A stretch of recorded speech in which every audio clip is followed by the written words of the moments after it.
This week, we'll do something a little bit different. We're going to mix philosophy and learning English. We'll talk about Ostrakismos and how the Greeks invented a way to demote and promote people in a democratic way. But before we continue, consider subscribing to my channel where I post once a week. And also, I've got a Substack, it's in the description. So if you want to see the text-based version of this video, check it out. And without anything else to say, let's get to it. What was basically Ostrakismos? Simply put, it was a way to demote or exile people from Greek society. This was a way to filter people, just like we had the voting process where we basically voted people or promote people for public charge. Back in Greek society, they had a separate method that they would round up people and they would go and vote to basically kick people out of society.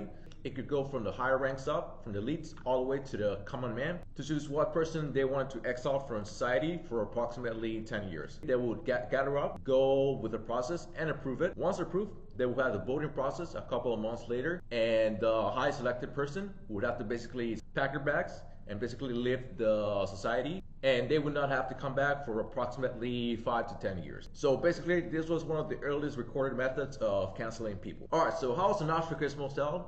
It was basically very similar to our modern voting process. The only exception is that in here, instead of promoting, they would demote people to the point of exile. In here, people would be assigned an ostraka, or a piece of ceramic in which people would write down the name. And what's actually interesting about this is that there are still recordings of the actual names being held in each of the ceramic pieces. And at that time, they were being deemed as an actual threat. So this was an indication that they were using Ostrakismos as a way to actually purge or preserve the integrity of their democracy and also the integrity of the voting process at that time. Basically, they wanted to avoid political imbalance in their society.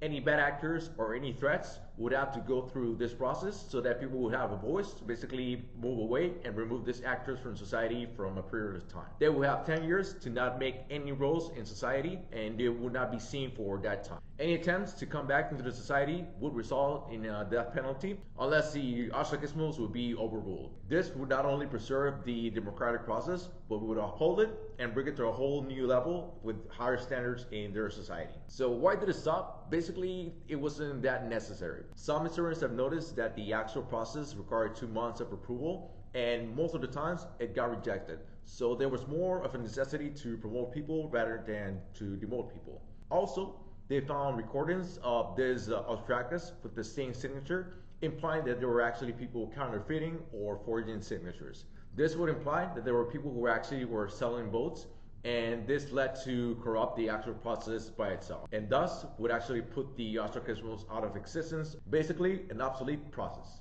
Alright, so that's all I've got for this week. I wanted to do something short, but at the same time insightful. So if you like this video, give it a like, and consider subscribing to my channel where I post once a week. Also, I made the blog version of this topic in my Substack in the description box, so definitely click on that link and drop a comment there. Let me know that you've been around. And with that said, thank you for watching, and I'll see you in the next video.